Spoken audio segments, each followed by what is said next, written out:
La Donald Trump hier a parlé. Il a pris langue avec les sanguinaires Paul Kagame na Kigali. Alobi nini tokoyeba na émission lelo. Qu'est-ce qui se passe dans Nord na Sud Kivu? Walikale. Le FARDC les Wazalendo de tout feu tout flamme. Walikale, centre sous contrôle. La diplomatie agissante à Fachi Beton, le 4 avril, Conseil de sécurité Kosangana. On a infligé maintenant des sanctions contre les Rwandais. Donc au développement, on a une mission à l'élo. Joseph Kabila a parlé. Kabila a bien regretté d'enga soutenaka Fachi Beton en 2018. Mais Fachi Beton, il y a un problème, il y a une solution. Mais en même temps, Joseph Kabila lobby, regret on a des salariés sous Makasi. Ah, c'est la dichotomie. Où est Zanil? Donc, on a une mission à l'élo. Sans plus tarder, c'est votre humble serviteur, la convoi Jonas Ngandou, surnommé Charles Onana. Envoyé spécial, il y a Donald Trump. Émissaire, il y a Donald Trump. Le 16 mars, dimanche passé, il y a beaucoup de Fachi Beton. On a connu Fachi Beton que les États-Unis sont derrière toi. Les Américains, les Simanayo. Les partenariat stratégique avant de minéraux et vous avez bénéfique pour les États-Unis et plus près pour le Congo. Mais Ronnie Jackson Wanakaka, envoyé spécial à Donald Trump, après avoir échangé avec Fachi Beton le 16, il est allé voir maintenant le président Sassou Nguesso. Oh, le biso to benga kaye, puis nenga oumela na pouvoir azali sage. Mais tout le monde qui boni boni, azala il faut utiliser ma peau de banane contre Fachi Beton. Ronnie Jackson a coutani na président Sassou, a sololi na président Sassou pour na koyebisa eke bakota makambo ya Congo, batika kosala mbilinga na Congo. Po tolobaka yango na Congo na ba pays limitrophe nyonso ezozinga biso. Oyo bazalaka na biso, batretaka biso bien, baza muke. Sur 9 torobami balende bazalaka na biso bien. Oh tout batikali wana bazalaka toujours na ba projet machiavélite pour la mboka na biso. On doit dire les choses telles qu'elles sont. Ronnie Jackson, après avoir échangé avec le missaire Donald Trump, après avoir échangé avec Papa Sassou, il est allé voir les sanguinaires Paul Kagame. Ronnie Jackson a lobby nini. Basolo nini na les sanguinaires Paul Kagame. Ronnie Jackson a eu au ça les sanguinaires Paul Kagame message. Lolenge moko, ba Qatarien, dans ba kutanaki les sanguinaires Paul Kagame na Fachi Beton. Na ville ya Doha. Le même message au Kagame ba pesa ki efuna.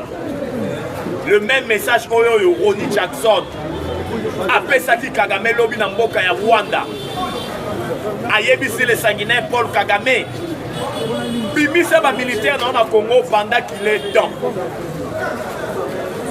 Aussi violé l'intégrité territoriale du Congo à plusieurs reprises. Plus de 10 millions de morts. Plus de 500 000 femmes violées, plus de 110 000 hectares dévastés durant 10 ans. Ça suffit, c'en est de trop. Bimisa yango parce que Nicolas Alikoya Yo Kagame, Wana Malobaya, Yanani ya Ronnie Jackson, Yo Kagame a déjà conjugué au passé. La paix a changé de côté. Torobaka Dieu est congolais. Zambe Azalaka congolais. Yango Bomoni, Kagame Lobby. Il était aux abois. Dans le qui va dire il y a Johnny Jackson. Il y a Ronnie Jackson, envoyé spécial, il y a Donald Trump. Au moment où les sanguinaires Tamba Koutanaki, na Fachi Beton à Qatar. Est-ce qu'on peut dialoguer pendant 45 minutes dans Makambezo, le partie orientale et à Congo? Non. Baza ko informé biso que ba imposa qui dans les sanguinaires Paul Kagame par les Qatariens. Oui, que les Qatariens bazara balien munene ya américain. Oyo ba américain ba pesa qui des instructions claires. Président qatarien a lobela les sanguinaires Paul Kagame. Oyo ba lobela qui est sur place. tant que bafondaki na Fatou Béton pendant 45 minutes ba imposer na Kagame abimisa ba militaire na ye et puis abanda ko imaginer kotala lolenge kani lobi fotika pouvoir tolobaka yango ba Congolais de père et de mère, les occidentaux, les américains, ceux qui va passer qui aux missions après avoir au kokisi mission la bango bien échoué aux aller carter bakotia déjà bako conjuguer déjà au passé et aller au loko ezo les kamena pour les sanguinaires Paul Kagame, les Congolais de père et de mère. Donc aimer mission donc commenter pour ba commentaire na bino de fortifier kabiso yango de pesa kabiso makasi. Ronnie Jackson émissaire ya Donald Trump oyaki okutala na Fatou Béton akutani na Papa Sassou lobi akutala na les sanguinaires Paul Kagame ayebisi Kagame clair que toza sous la considération na yote oyebi tolobaka yango ake mundele soki azoloka alingaka te ya kukwebima na poisa alingaka te honneur na ye exhibe yango sur la place publique. Mais diplomatie agissante ya mokonzi ya mboka Fatou Béton elekaki tellement makasi elakisi bosoto nyonso l'omerta l'empire imatuti ebimisi yango libanda. L'omerta c'est-à-dire la loi du silence oyo ezalaki caractérisé na baoccidentaux na baaméricain lelo bango nyonso basali base récapitulé basali rétropédalage na diplomatie agissante ya mokonzi ya mboka na nzambe elongo yango tolobaka Congo soki nzambe te tonga koyebi te soki mboko engeza ndenge nini yango biso bacongolais de père et de mère tolobaka Dieu est congolais nzambe azalaka congolais. Ronnie Jackson asololi na Kagame ayebisi que bientôt là on a déjà conjugué au passé yango bomoni avant Johnny Jackson aya ndenge akutanaki na Kagame lobby à des reprises le sanguinaire Paul Kagame azolela dimanche passé le sanguinaire Paul Kagame na arena ya Rwanda pesa na arena na bango salle na bango ya ba spectacle Kagame abengisi ba Rwandais nyonso ayebisi bango alobi ba Rwandais to serré sentir pour crise soya na Rwanda bapaya o bapesa na biso mosolo bakati na makambo tozali kosala na Congo pasi ezoya wana ezalaki dimanche passé mais Kagame atiki lisusu te le 19 awawa bauti koprendre biso lisusu le sanguinaire Paul Kagame alekaki mena na congrès chambre haute na chambre basse ya Rwanda esanganaki abengisi bango na congrès aloba yango d'une manière officielle na bainstitution ya koyebisa barwandais ke pasi ezali koya na Rwanda. Tshisekedi oyo biso tozwaki azali pate azali pakebo azalaki président naïf Tshisekedi akomisi biso ntina suka yango tolobaka Tshisekedi n'est pas Mobutu Sese Seko Kukuendu Wazabanga. Tshisekedi n'est pas Mouzé Laurent Désiré Kabila Obobomaye Nandako. Tshisekedi n'est pas Joseph Kabila, un président faible. Oya Terra Mboka Oyoyo. Tshisekedi Asa Tshisekedi, il a une mission que Dieu lui a confiée. Tolobite que non, Nyoso Zali Gozale Zali parfait. Tolobite que non, Congolais Bakomi Golia autant de fois par jour. C'est un humain, il a ses défauts, il a ses erreurs. Mais nous devons lui soutenir parce que même la Bible nous dit tout pouvoir vient de Dieu. Si Tshisekedi Azali le Lomo Kontamboka, parce que c'est Dieu qui a voulu qu'il soit là, nous sommes dans l'obligation de les soutenir. Nous devons les soutenir. Yango Moni Tolobaka la paix a changé de côté. Kagame aux abois, de pression internationale, de sanctions au rendez-vous. 30 ans de guerre, ça suffit, c'en est des trop. 10 millions de morts, ça suffit. L'omerta, la loi du silence, où ils allaient caractériser la communauté internationale. Les lois, on a ce balobi tête, ni ne si la raté. Tobomi si ba Congolais, il faut si là. Yango bomoni lelo, ba pareil à les sanguinaires Paul Kagame, on va soutenir Paul Kagame pendant 30 ans. Lelo ba sali rétro-pédalage. Balobi, Bitumba Est faut si là. Pas sanction yango. Le 4 avril, Conseil de sécurité à Kosangana. Maintenant, pour la bête à sanction. à l'égard de les sanguinaires Paul Kagame. La résolution 2773 du Conseil de sécurité est condamnée Kikaka Rwanda. Nako ebisa ebimisa ba militaire na Congo. Maintenant, le 4 avril, Conseil de sécurité a Kosangana maintenant pour infliger les sanctions proprement dites à l'égard de Rwandais. Tozoka bakopesa bango embargo ya vente ba minerais, bakopesa bango embargo ya ba armement, et ça biloko ekosala biso bien parce que Rwanda lelo aza isolé sur le plan diplomatique, front rwandais ezali ko se dépresser. On nous apprend même plusieurs projets oyo Kagame a lancé qui déjà pour la 2025.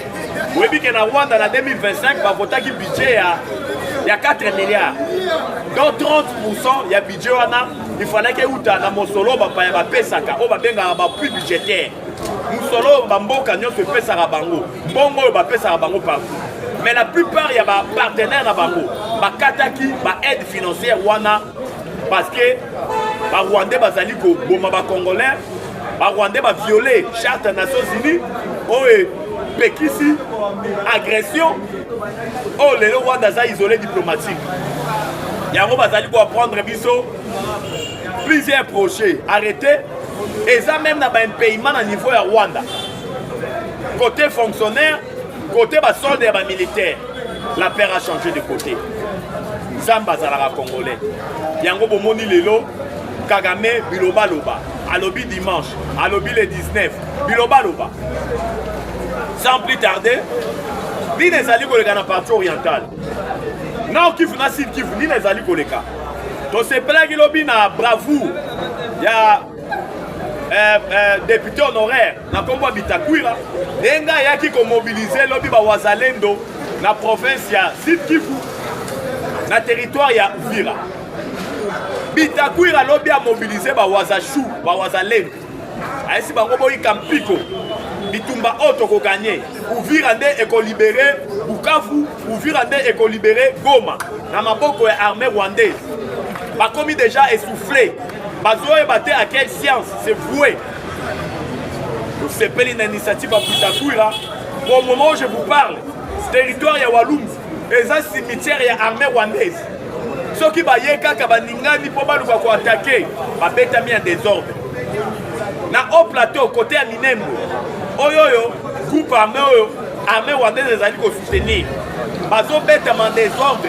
Au moment où je vous parle, baza ko apprendre biso que Minembo bientôt là ils vont la récupérer. Oyo ça na maboko, il y a groupe armé oyo, baza en connivence dans les M23. À niveau ya nord Kivu, territoire ya Walikale. Ma Congolais de père et de mère, il faut que le territoire ya Walikale, ezali na superficie, ezali munene koleka Rwanda. Rwanda za na superficie, il y a 26 338 km². Mais Walikale a na 27 000 et quelques kilomètres carrés. Donc superficie et territoire ya Walikale leki ya Rwanda. Donc la confusion est dans la mitou à Badou. Ya kolobake non, Walikale mobimba eza na maboko ya armée rwandaise. C'est faux et archi faux. Armée rwandaise depuis avant-hier. Amekaki kokoti sabitumba na Walikale centre. Mais Nazoé Sabino, hier c'était terrible. Hier c'était terrible. Jusqu'à 22h. Il y a eu des bombardements chirurgicaux. Il y a le FARDC et le Wazalendo. On nous apprend même que le Sukhoi 25 et Mataki Nikolo et Bombardaki Lobby en désordre. Sukhoi 25. Nos drones CH4B et Mataki Nikolo et Bombardaki en désordre. Oh yo, il y a eu plusieurs pertes en vies humaines du côté armée rwandaise. On va venir RDF. Bakoufa qui Lobby en désordre. Des bombardements chirurgicaux. Des mbangoueries en désordre. Armée rwandaise qui m'a qui Lobby Walikale centre en désordre.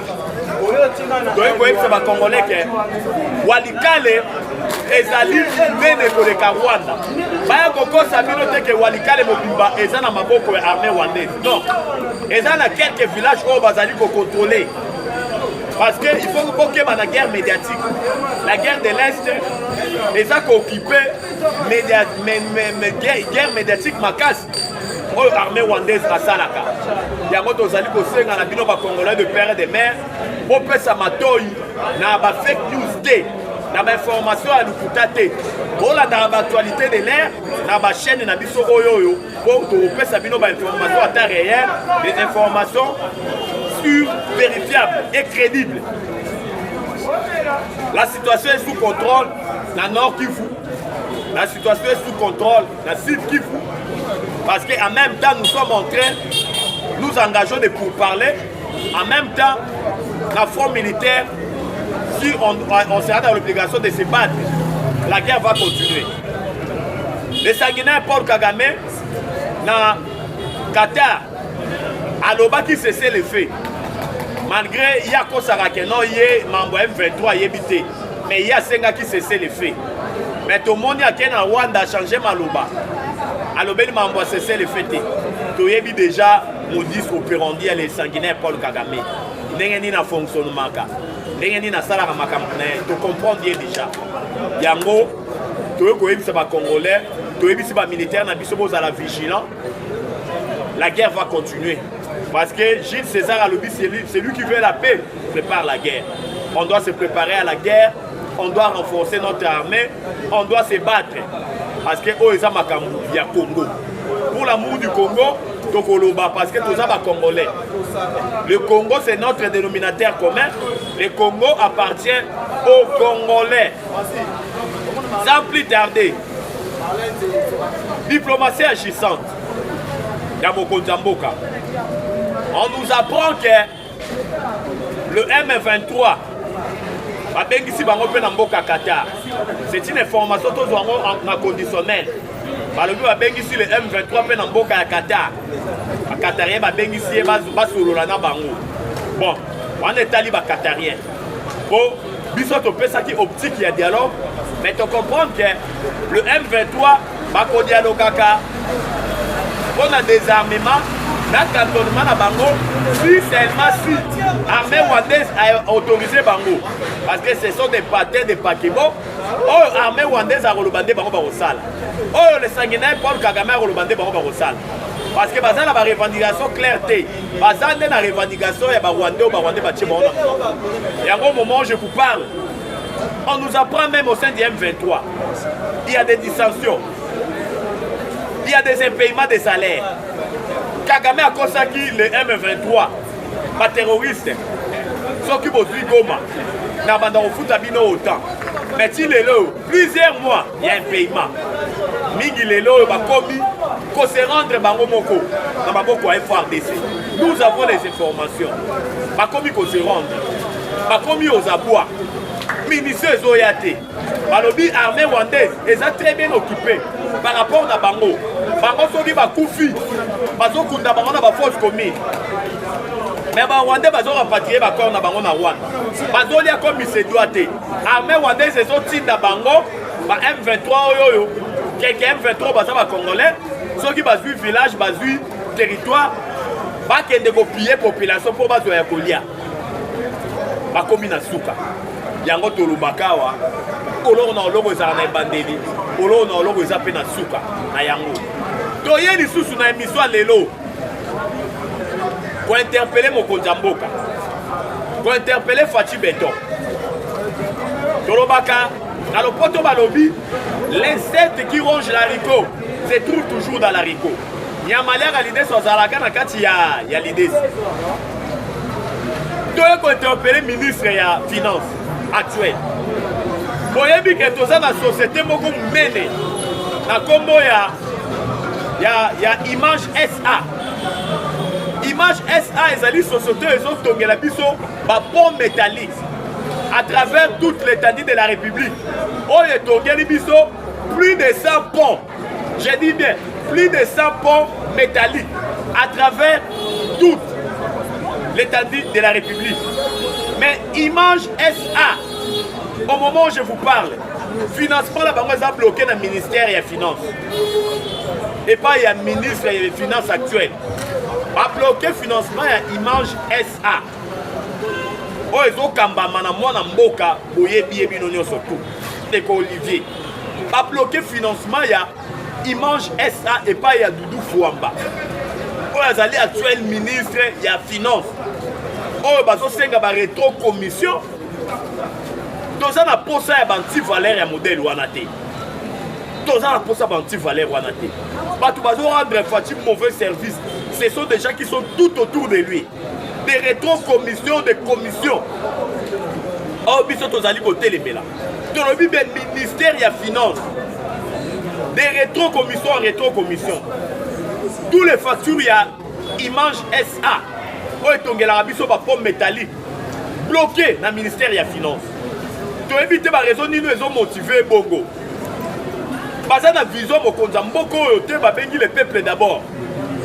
Des pommes métalliques wana oyo ezali na qualité moko ya haute facture oyo société SA Image ezali kosalela biso à travers Congo mobimba ntango boboloke financement wana boyebi ke eza na bisika ebele awawa bapome métallique eza te oyo moyen mosala esalema eza te batravaux nyonso eza arrêté mpo ministère ya finance ebloke nini financement wana yango toyei kosenga na Fatou Beton. Vous devez avoir un œil regardant. Il y a qu'à interpeller l'actuel ministre de la Finance, Doudou Fouamba. Abimisa Mosolo. Il y a société Image SA. Eux ont salé la biso, ma pomme métallique à travers Congo Mobimba. Parce que et tout ça a nécessité moi que je sais la urgence fait ça les il y a un autre problème ça va congolais non soit tout temps ça message oyo pour les alimenter les ali ko bala na te na vision mokonza mboka oyo ezali ko prôner le peuple d'abord bien-être ba congolais désenclavement ya Congo à travers banzela ba pont il y a un autre côté les mélangois la diplomatie agissante ya mokonza mboka lelo oyo eza surtout kamba olobate opposition otoza nango eza opposition oyo bazo travailler pour déstabiliser mboko. Vous croyez que ceux qui vont déstabiliser Congo pour rien gérer Congo ni mais tu comprends que l'opposition oyo ils sont des mèches avec quelques impérialistes parce que Fachi Beto après avoir déboulonné système dictatorial il y a Joseph Kabila Atika il y a Kobomao Aboma ba Congolais ba fausse commune na Maluku na massacre il y a Kamwena Sapu il y a massacre ya Makobola il y a ba massacre nyonso sala na Mboko na 18 ans au Kabila dirigeant Mboko mais Kabila aujourd'hui a se transformé en donneur d'élection. Joseph Kabila a lobby les problèmes du Congo c'est Tshisekedi solution à Congo c'est Tshisekedi. Joseph Kabila lobby a regretté le lenge boni a soutenu qui président Fachi en 2018. Quand les mêmes Joseph Kabila na lobby a regretté Makasi erreur ya kometaki. Quand Joseph Kabila lobby erreur walande et PCL lelo Makasi. Mais eza dichotomie eza imbroglio bezani. Ozo regretter na erreur wana osalaki. Erreur wana PCO Makasi. Olngolo banini. Yango to sepeli ndenge ozongi vraiment na école ndenge continue kutanga pour obakisa lisusu coefficient intellectuel yo kokai ko se transformer na donneur de leçons te na oyo sali na Congo. Ce pays a été enterré sous votre règne biso tolobaka avec les images à la pluie. Un pays à dimension continentale avec un budget de 4 milliards y compris les appuis budgétaires mbongo bapaya bapesaka oyo yaka renforcer budget otikeli biso Congo avec un embargo oyo tokoka kosomba minduki te fatia ye na première mandat na un embargo elongwe otikeli biso mboka oyo avec les accords secrets signés avec les Rwandais ya kopesaka ba Rwandais 60 millions de dollars otikeli biso mboka oyo na les accords du 23 mars oyo osinana les M23 oyo baréclamaka ti lelo kopesa bango bacommandement militaire na nord na sud Kivu na Tanganyika na Maniema kopesa bango kodéclarer bazone oyo eza sous contrôle na bango zone sinistre. M23 a créé police na la proximité a nommé ba chef coutumier au quotidien na ba institution ozwi mboka oyo oenterre yango tosepeli na arrestation ya indien oyo bauti kokanga oyebi ke azali opérateur économique munene oyo Joseph Kabila atikaki ye tolobaka économie congolaise eza na maboko ya baexpatrié mais indien wana kolo Hilton Hotel na babien ebele éparpillé na Congo mobimba na Kinshasa indien wana nzokande kolo Hilton Hotel c'est lui qui finançait. Il finançait tous les projets, il envoyait l'argent auprès des Nanga pour refinancer Bituba. Au sein de service de renseignement, il n'y a pas moyen de détailler parce que le dossier est dans nous. L'instruction, au moment où je vous parle, elle a interpellé, elle a auditionné pour le Lenge Kani, financement wana Mosolo Bandai Kozwa, continue de la Corneille Nanga. Tolobaka batu ba déstabiliser le Congo et ça surtout bato bazana nationalité douteuse. Et ça surtout ba étrangers des besoin les devant pour déstabiliser notre pays. Tout ce qui est service d'intelligence bazana na ay moko regardant. Tout ce qui est service en renseignement pour banguna bazana no belé. Et puis banguna tozana bango baza kaka na ville province à Kinshasa. Batu bazo déstabiliser pour canabiso baza kaka na ville province à Kinshasa. Raison pour laquelle le gouvernement a fondé la mise. Parce qu'on va prendre biso que Lelo et Bérand, conseiller spécial et chef de l'État en matière de sécurité, et Bérand Kolongele, a commandé la consultation Lelo pour le gouvernement et l'Union nationale. Gouvernement où est pour s'engager Congolais nyoso. Gouvernement oyoyo et Koluka. Cohésion nationale est à le rendez-vous. Gouvernement et l'Union nationale et Bérand, conseiller chef de l'État en matière de sécurité, à Kosangisa, à Kobanda consultation dans Lelo.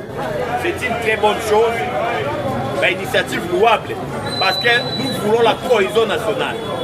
Nous voulons que tout les Congolais aient le même langage. Dans un moment difficile, le cannabis est traversé la partie orientale. Oyebi ke nan zoto tangu zoto ezali kobela musape ezali kobela zoto mobimbe ezalaka bien te tangu partie orientale na biso eza menacé souvent na bitumba Congo mobimbe eza bien te parce que il n'y a jamais eu le développement là où il y a la guerre. Pour faire la guerre il faut dépenser beaucoup d'argent, effort de guerre boka oyo il fallait mbongo il fallait canaliser on a un projet de développement. Nous avons sorti comme un effort de guerre. Les autres sont dans des conditions il y a bien été. Raison pour laquelle nous sommes dans les Congolais, nous sommes. Soyons unis, restons derrière les chefs de l'État, car c'est Dieu qui a voulu qu'ils soient là. Nous devons les soutenir. Notre dénominateur commun, c'est la République démocratique du Congo. Abat les propos excitant la xénophobie, à la haine tribale, Moluba Mukongo Moussoaï, Lingana. Parce que Congo est sa dénominateur commun à Bissau. Abat le tribalisme. Abat Bamakambu Nyoso Yamabe.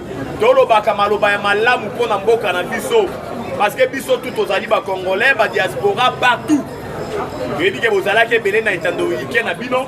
Pour nous Hollande émission à Lelo. Nous allons poser ba commentaire na Bino. Nous allons poser ba j'aime na Bino. Et Zalaki Bongo, votre humble serviteur. Sa combo à Jonas Ngandou, surnommé Charles Onana. Mon numéro c'est plus 243 89 77 525 44. Plus 243 89 77 525 44. La patrie ou la mort. La patrie ou la mort. La patrie ou la mort. Ou la mort, nous vaincrons. J'ai dit et je vous remercie. Ciao. Fond vert, il va payer $1. $1.